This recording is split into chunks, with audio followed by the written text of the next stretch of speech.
Well, this morning we emerged out of a huge fog bank to these extraordinary cliffs. And now we're right inside what was the ancient island. This is a caldera. It's about 200,000 years old, and the last eruption here was only in the 1970s.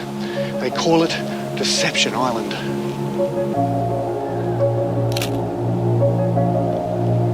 It's the next fascinating stop on our incredible journey to Antarctica aboard Scenic Eclipse. Ice, glaciers and wildlife I was expecting, but an ancient volcano amongst this landscape is truly a sight to behold.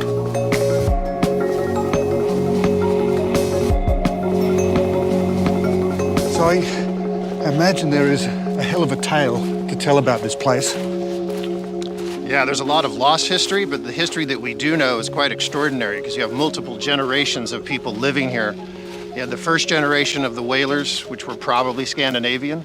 So it was known as the Hector whaling base. And it was one of the largest ones because it's protected in here. Now, that amount of whale rotting on the beach, this must have been disgusting living here. Yeah, it was a smell. Yeah, horrible existence because you have all of this rotting flesh. Then you also have all the bird life that's living off of that rotting flesh that's on the beach.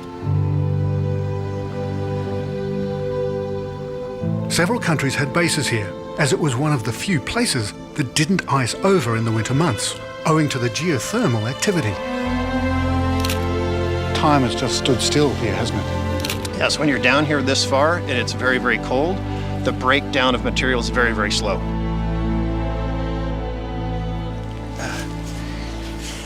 Now, if you just dig down a bit, you actually notice that the water here is just a little bit warmer than out there.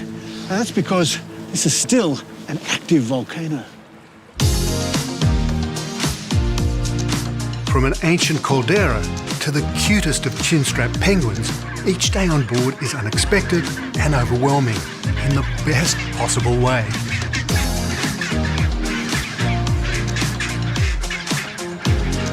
I've been surprised, watching them walk, how kind of clumsy they are, and yet so agile in the water. Well, I guess I'll answer that with a question. How would you walk if you had your knees up in your body?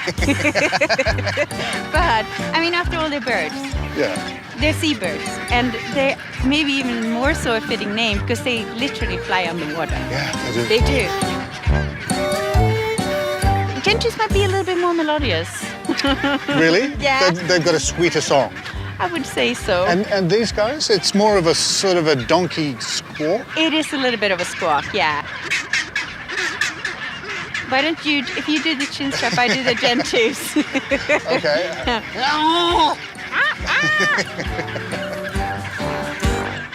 The guests sharing this journey with us are a lovely mix of nationalities and backgrounds, all with their own unique and wonderful reasons for joining this trip of a lifetime. So what possessed you to have your honeymoon in Antarctica? Well, I think it's always been a bit of a dream of mine in the first instance, and then we've always been a bit more adventurous. Out in the Zodiac, you're seeing all of this, and then you come in and enjoy like a glass of champagne or something. It's kind of like, it's very surreal. It is. You have to pinch yourself a little bit. Yeah.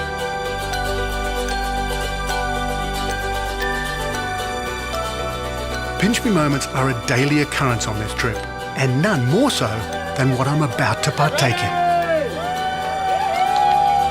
So it seems there's a bit of a little rite of passage when you get to Antarctica, and it involves diving into salt water that's about zero.